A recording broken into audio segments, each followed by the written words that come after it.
In today's age, our phones have our whole lives on it. Our photos, our private conversations, our important documents, and even our bank information.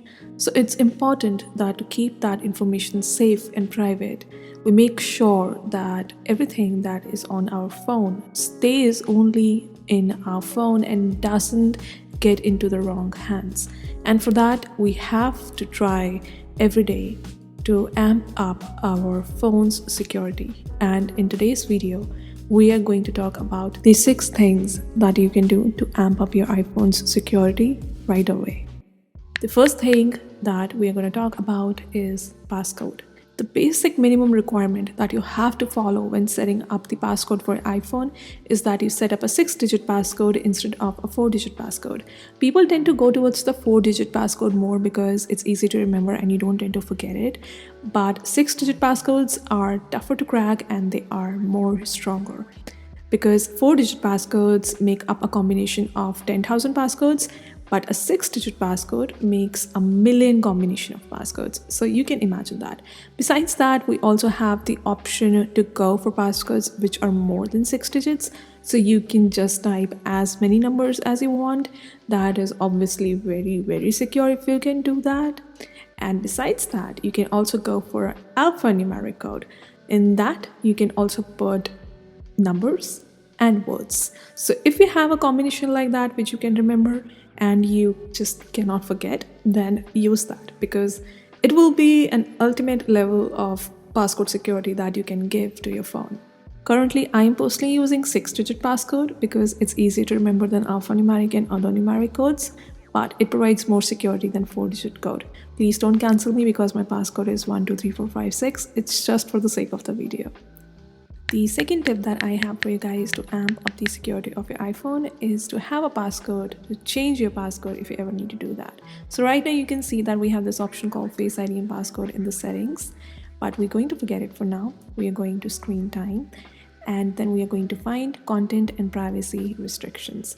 We're going to scroll a little bit down, and then we're going to go to passcode settings, and we're going to tap on don't allow, because this way whenever someone has a hold over your iPhone, they cannot just change your passcode anymore, because in the settings they will not be able to find this option called Face ID in settings. It's just gone.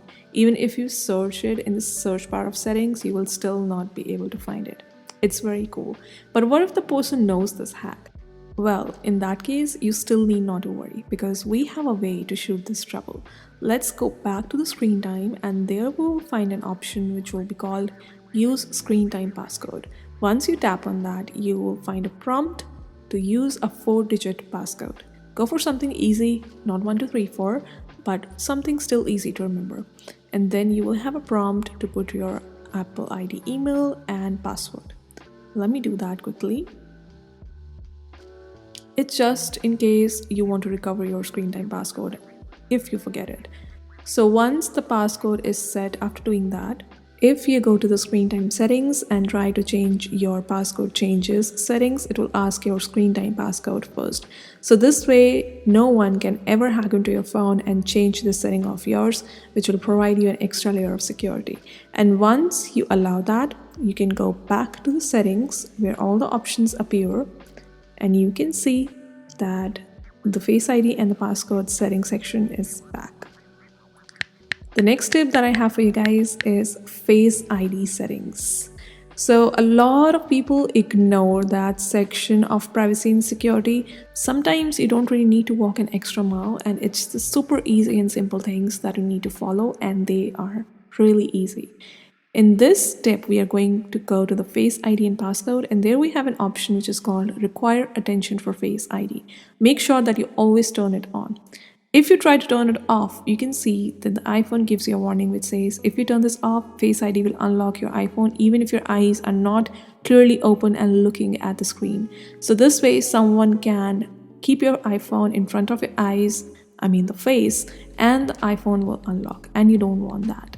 The fourth tip that I have for you guys to amplify the security of your iPhone is turn on Find My iPhone, Find My Network, and Send Last Location. When you go to settings, tap on your Apple ID, they will find an option called Find My, then Find My iPhone. They will find these three toggles. Make sure that you have all three of them on. Find My iPhone will help you find your lost iPhone, will help you ring a bell in case you're not able to find it. You can even display a message remotely, and you can even remotely wipe out your iPhone's data in case your iPhone is stolen and is now in the hands of a stranger. Find My Network makes sure that you know your iPhone's location even if the phone's battery is dangerously low or the power is off. Send Last Location makes sure that the Apple is authorized to store the last known location of your iPhone even after the 24 hours have passed, which is not the case with the other two options. So it's very important to keep this toggle on as well. The next tip that I have for you guys is in the security settings. So let's go back to the Face ID and passcode, and there we will find many options that we have to make sure that we turn them off.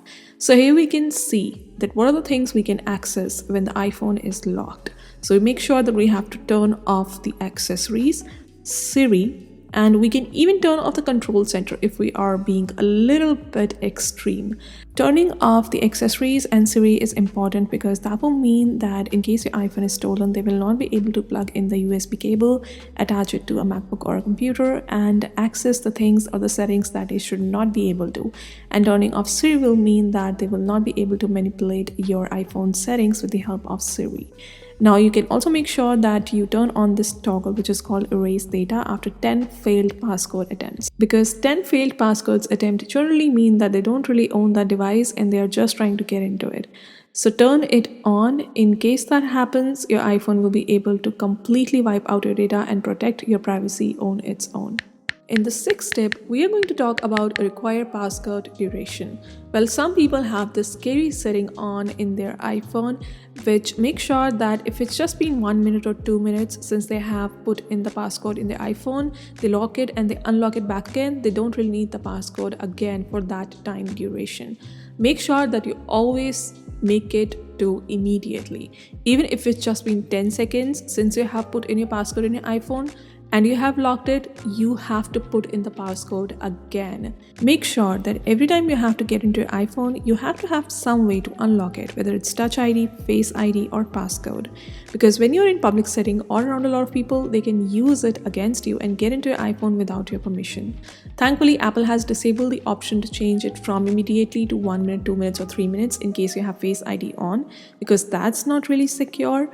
So, in case you don't have Face ID enabled on your iPhone, still make sure that this option is set to immediately. So guys, that was it for today's video. Let me know in the comment section below which tip was your favorite and you're going to use right away to increase your iPhone's privacy.